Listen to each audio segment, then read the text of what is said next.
अस्सलामुअलैकुम। Talk with के साथ मैं हूं आदिल असलम और मेरे साथ मौजूद है mister Ram Mohammad Aslam, trainer, mind sciences expert, Silva method, NLP, reiki, aura, EST. और आज हम सवाल जो पूछेंगे वो बहुत ही अहम है। और आज के मुतालिक तो आजकल जो सिनेरियो चला हुआ है, जो कोरोना वायरस का है, इवन मोर देन कि जो हमारे पास जो ग्रीफ आता है, ग्रीवेंस दुख आ जाता है, उसको डील कैसे करना है। क्योंकि जो भी डील हमने करने का तरीका है या जो भी प्रोसीजर है, जिस प्रोसेस से हम उस ग्रीवेंस से गुजरते हैं, वो टोटल तरीका कार क्या है, we will find out in this video sir. हाँ, thank you very much ji. ये भी सवाल जैसे आदम हमेशा ही आप बड़े अच्छे सवाल करते हैं, तो ये बड़ा अहम सवाल है कि वो जो ग्रीफ है इस वक्त, जब हम देखते हैं चाइना के लोगों को, चाहे हम इटली के लोगों को देखते हैं या स्पेन के लोगों को, फ्रांस के लोगों को, या इस वक्त ईरान के जो लोग हमारे मुसलमान भाई हैं, जब उनको देखते हैं तो हमें एक उन लोगों को जो परेशानी आ रही है कि उनको उनकी जो डेड बॉडीज़ है वो भी नहीं दिखाई जाती और उनको उसी तरह से हॉस्पिटल भी लिया जाता है, उस पर जा करके देखो उनको जाके उनको दफना देते हैं। तो ये करते तो वो सही है, ज़ाहिर है कि उससे पाकिस्तान तो पूरी दुनिया के अंदर इसको फैल जाने का खतरा है, तो वो इसी तरह से ही उनको करना चाहिए। जो भी वो कर रहे हैं, ज़ाहिर है एक तरीकाकार उनका है, हुकूमत की एक पॉलिसी होती है और WHO की भी एक पॉलिसी है कि लोगों को किस तरह से उसने प्रोटेक्ट किया जाए इस चीज़ से, तो बिल्कुल सही करते हैं। लेकिन ये ग्रीफ जब आ जाता है, कोई परेशानी आ जाती है, तो उसको हमने किस तरह से डील करना है। तो ये सबसे पहले जो खातून है, जिसमें एलिजाबेथ कॉबलर रोज खातून है, तो उसने एक किताब लिखी है डेथ एंड डाइंग, ये किताब उसका नाम है। और उसने इसके अंदर जो इसके 5 प्रोसेस बताए हैं कि हमने ग्रीफ जो है इसको डील कैसे करना है। सबसे पहले तो ये होता है कि नेचुरली आपने देखा होगा कि पूरी कौम को बताया जा रहा है कि ये परेशानी बहुत बड़ी आ रही है, लेकिन वो इसको मानने के लिए तैयार नहीं है। कोई भी शख्स मानने के लिए तैयार है। उसकी वजह ये होती है कि इंसान का जो पहला रिस्पॉन्स होता है वो डिनाइल का होता है, कि वो इनकार करता है सबसे पहले कि नहीं ये मेरा मसला नहीं है।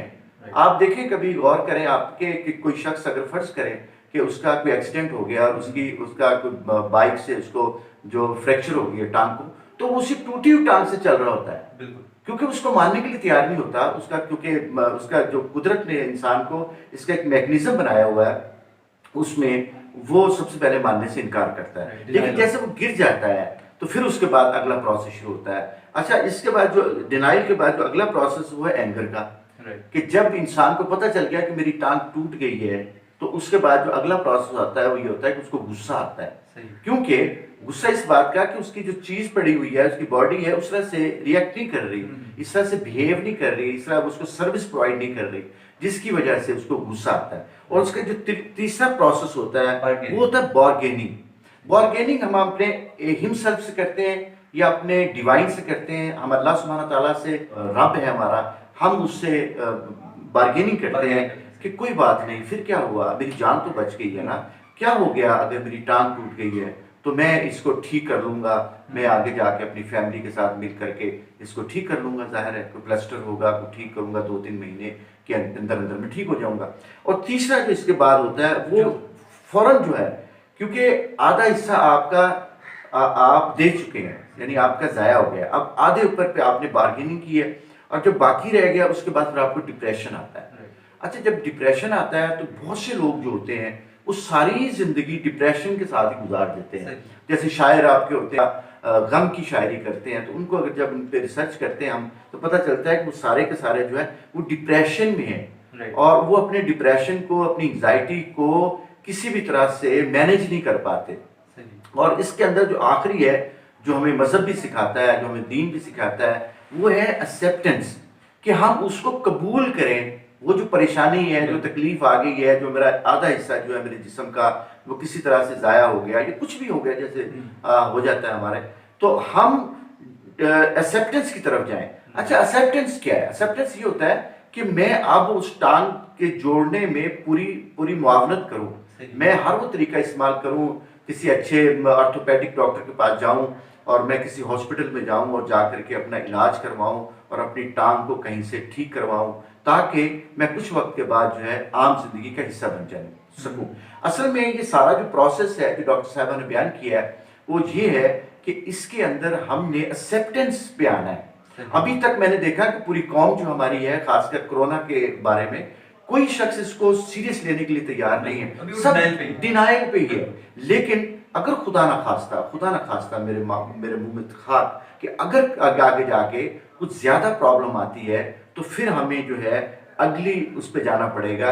लेकिन अभी तक पूरी कौम जो है वो डिनाइल पे है। लेकिन मैं फिर गुजारिश करूंगा कि हमें इसको सीरियस लेना है कि ये कोई मजाक नहीं है, ये बहुत बड़ा एक डिजास्टर है।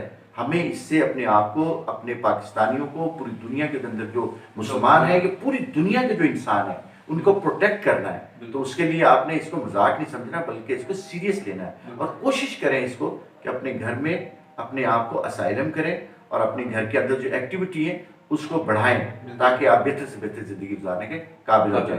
तमाम बिजनेस, तमाम सब कुछ उस वक्त कर सकेंगे जब आपके पास जिंदगी होगी, जब आपके प्यारों की जिंदगी होगी। तो हमें अपने प्यारों की और अपनी जिंदगी को प्रोटेक्ट करना है।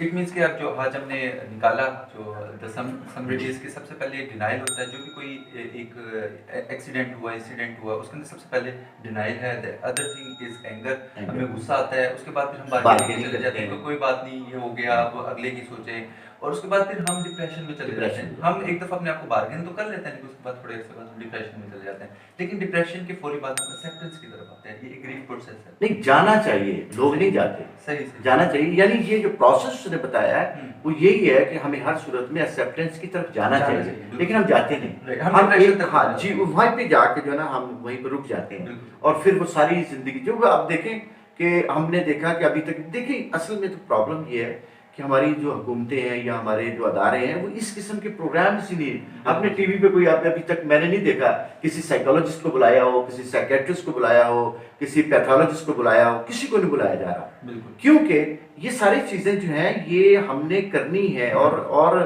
कोई योगा एक्सपर्ट मैंने नहीं अभी तक देखा कि टीवी पे किसी योगा एक्सपर्ट को बुलाया हो और वो आकर के बात कर रहा हो, इम्यून सिस्टम पे कोई बात की हो, कोई बात नहीं कर रहे, सिर्फ फियर क्रिएट किया जा रहा है। बिल्कुल फियर ऑपरेट हो रहे हैं सर जी। सर ये तो आज बहुत ज़बरदस्त हो गया, बहुत ही वंडरफुल जो हमने आज एक्सपीरियंस कर लिया है कि हमने हमेशा डिनाइल और डिप्रेशन की तरफ नहीं रहना। हमने जो हमेशा आना है वो एक्सेप्टेंस की तरफ आना है, एक्सेप्ट करना है, और उसके बाद फिर हमने देखना है कि हाउ फॉरवर्ड वी गो। आज के लिए sir thank you so much.